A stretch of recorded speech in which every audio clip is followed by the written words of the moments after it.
ரெண்டு விஷயம். இந்தியா கூட்டணிங்கிறது என்ன? 2023 பாராளுமன்ற தேர்தலுக்காக உருவாக்கப்பட்டது இந்தியா கூட்டணி. அப்பொழுது இருந்த 23 கட்சிகள் சேர்ந்து நாம் எல்லாம் சேர்ந்து மோடியும் அமித்ஷாவுக்கும் RSSக்கும் எதிரான ஒரு நிலையை எடுக்கணும், அதனால நம்ம ஒரு இந்தியா கூட்டணி உருவாக்குறோம் அப்படின்னு சொல்லி உருவாக்குனது. அது பாராளுமன்ற தேர்தல் வெற்றி பெற்றதுக்கு அப்புறம் நாடாளுமன்ற உறுப்பினர்கள் வச்சிருக்க கட்சிகள்லாம் சேர்க்க ஆரம்பிச்சோம். யாரெல்லாம் நாடாளுமன்ற உறுப்பினர்கள் இருக்காங்களோ அவங்களாம் இந்தியா கூட்டணிக்கு வாங்கன்னு சொன்னோம். அதனால நாடாளுமன்ற உறுப்பினர்கள் இருக்க கட்சிகளை தான் இந்தியா கூட்டணியில் சேர்த்துக்கிறது. நாங்கள் டெல்லியில போராடுறதுக்கு இந்தியா கூட்டணி இருக்கு, தமிழகத்தில் இருக்கிறதுக்கு தோழமை கட்சிகளுடைய கூட்டத்தை தாவேக்க நாளைக்கு கூட்டியிருக்காரு தமிழகத்துடைய முதலமைச்சர். அதுல கலந்துரையாடுவோம். என்னன்னா இது ரொம்பவும் தோழமையோடு இருக்கிற ஒரு கூட்டணியா இருக்கு இந்த கூட்டணி. இது ரொம்ப பரஸ்பர மரியாதை உள்ள கூட்டணியா இருக்கிறது. ஒரு எல்லாருக்கும் பிரித்து கொடுக்கக்கூடிய, பொறுப்புகளை பிரித்து கொடுக்கக்கூடிய, எதிர்பாராத கட்சிகளுக்கு கூட அவர்களுக்கு திடீர்னு மந்திரி வரலாற்றில் முதல் தடவை மந்திரி சபை ஆன கட்சிகள்லாம் அதுல இருக்கு. அதனால என்னன்னா 100 வருஷம் இருந்த கட்சியெல்லாம் முதல் தடவை மந்திரி ஆனது மகிழ்ச்சியெல்லாம் நம்மளுக்கு அந்த செய்தியெல்லாம் கிடைச்சு. அதனால இது ஒரு வித்தியாசமான அரசியல், திரு விஜய் அவர்களுடைய அரசியல் என்பது. அந்த அரசியல்ல நாங்கள் எங்களை பொறுத்த மட்டும் இந்த தோழமை கட்சிகளோட கூட்டம் என்பது மிக முக்கியமானதாக இருக்கும் என்று நினைக்கிறேன். திமுக கூட்டணியில கடைசி வரைக்கும் இருந்துட்டு வெளியே வந்த பிறகு அந்த ஆட்சி ஊழல் ஆட்சின்னு வைக்க சொன்னாங்க. நீங்களும் பல ஆண்டுகள் திமுகவோட டிராவல் பண்ணிருக்கீங்க. திமுக ஆட்சியை பத்தி உங்களுடைய கருத்துக்கள்? நாளைக்கு ஒரு தடவை உட்காந்து தனியா பேசுவோம் பத்தி.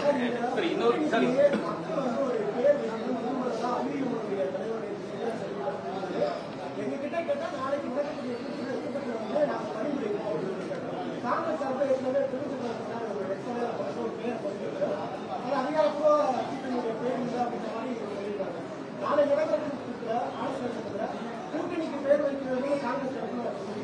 எங்களை பொறுத்த மட்டும் நாங்கள் இந்த தோழமை, நான் திருப்பி சொல்றேன்ல, இந்த அட்மாஸ்பியர்னு சொல்லுவாங்க, ஒரு நல்ல ஒரு அட்மாஸ்பியரை நாங்கள் எங்களுடைய அதே மாதிரி கண்டினியூ பண்ணணும்னு நினைக்கிறோம். எங்களை பொறுத்தவரை அந்த சூழ்நிலையை எந்த விதத்திலும் இந்த சகோதரத்துவ மியூச்சுவல் ரெஸ்பெக்டை எந்த விதத்திலும் நாங்கள் எங்களால் எந்த ஒரு இதுவும் பிரச்சனை வந்துடாது. நாங்கள் எல்லாத்தையும் சரியாக கொண்டு போகணும்னு நினைக்கிறவங்க. அதனால நாங்கள் ரொம்ப ப்ராட் மைண்டடாக அதை கொண்டு போவோம். எங்களை பொறுத்த மட்டும் நாளைக்கு மீட்டிங்ல சந்திக்கிறோம், சந்திச்சுட்டு உங்களுக்கு அடுத்து உட்காந்து பேசுவோம். எல்லாத்தையும் இன்னைக்கே பேசி முடிச்சிட்டோம்னா அப்புறம் நாளைக்கு பேசுறது இருக்காது. அதிமுக கூட்டணி ஒருவேளை அமைஞ்சதுன்னா உங்களுக்கு பலமான எதிரியா இருப்பாங்க. அப்படி அமைப்பதற்கான வாய்ப்பு இருக்கா? தலைவர் பேசும்பொழுது தேர்தலுக்கு பிறகாக அவர்கள் அந்த மாதிரியான ஒரு முடிவை எடுக்க நேர்ந்தது அப்படின்னு சொல்லியிருக்காரு. அப்படி இருக்கும்பொழுது உள்ளாட்சி தேர்தலையோ வரக்கூடிய நாடாளுமன்ற தேர்தலையோ அவர்கள் இணைந்து இந்த களம் கண்டாங்கன்னா உங்களுக்கு பலமா ஒரு போட்டியா இருக்கும். தமிழகத்தில் அரசியல் மாறிடுச்சு. ஒரு கிளீன் கவர்மெண்ட், நேர்மையான அரசு, லஞ்சத்துக்கும் லாவண்யத்துக்கும் வேலை இல்லை, ஏழை சாமானிய மக்களுக்கு அரசியல்ல ஈடுபாடு வந்துருச்சு அப்படிங்கிற ஒரு அரசியல் ஒரு சிலபஸ் மாறிடுச்சு. நீங்க பழைய சிலபஸை வச்சுக்கிட்டு நடந்துகிட்டு இருக்க கட்சிகளை பத்தி பேசிக்கிட்டு இருக்கீங்க. சிலபஸ் மாறிடுச்சு. ஓட்டுக்கு பணம் கொடுக்கறது இதெல்லாம் சிலபஸ் மாறினதுனால புது சிலபஸ் அவங்க படிச்சுட்டு வந்தாங்கன்னா அவங்க ஃபிட் இதுல பாஸ் பண்ண முடியும். புது சிலபஸ் அவங்க படிக்கலைன்னா அவங்க ஃபெயில் ஆயிடுவாங்க. திரும்ப இந்த அரசு ஒரு நேர்மையான அரசு அப்படின்னு நீங்க சொல்றீங்க இல்லையா? சமூக வலைதளங்களிலும் சரி, அரசியல் தளத்திலும் சரி, 2 குற்றச்சாட்டுகள் மெயினா வைக்கப்படுது.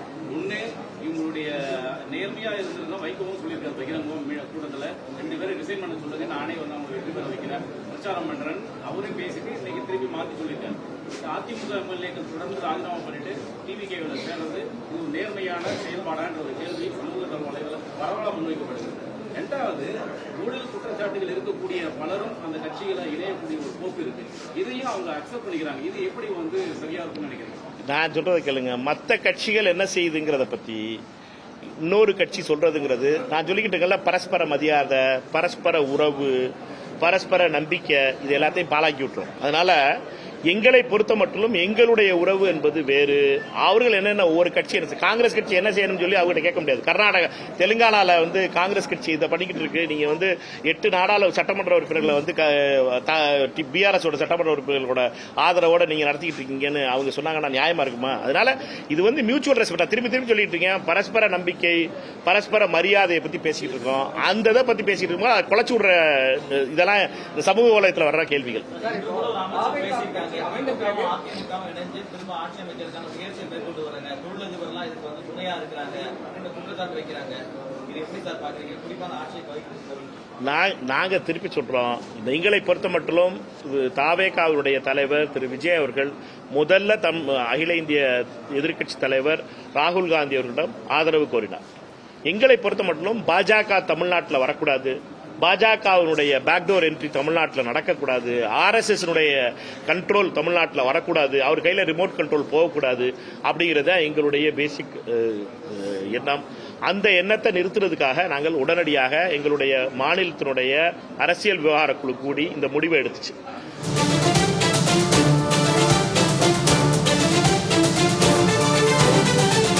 சென்னை சத்தியமூர்த்தி பவனில் செய்தியாளர்களை சந்தித்த தமிழக காங்கிரஸ் தலைவர் மாணிக்கம் தாக்கூர் அவர்கள் தாவேகா தோழமை கட்சிகளின் கூட்டத்தில் காங்கிரஸ் பங்கேற்கும் என்றும் காங்கிரஸ் நிர்வாகிகள் 11 பேர் இந்த கூட்டத்தில் பங்கேற்பார்கள் என்றும் தெரிவித்திருக்கிறார். தாவேகா அமைச்சர்கள் என் ஆனந்த், ஆதவ் அர்ஜுனா ஆகியோர் நேரில் சென்று அழைப்பு விடுத்த நிலையில் இந்த தகவலை தமிழக காங்கிரஸ் தலைவர் மாணிக்கம் தாக்கூர் அவர்கள் வெளியிட்டிருக்கிறார். நாளை நடைபெறவுள்ள இந்த தாவேகா தோழமை கட்சிகளின் கூட்டத்தில் காங்கிரஸ் பங்கேற்கும் என்ற ஒரு தகவலை தற்போது தமிழக காங்கிரஸ் தலைவர் மாணிக்கம் தாக்கூர் தெரிவித்திருக்கிறார்.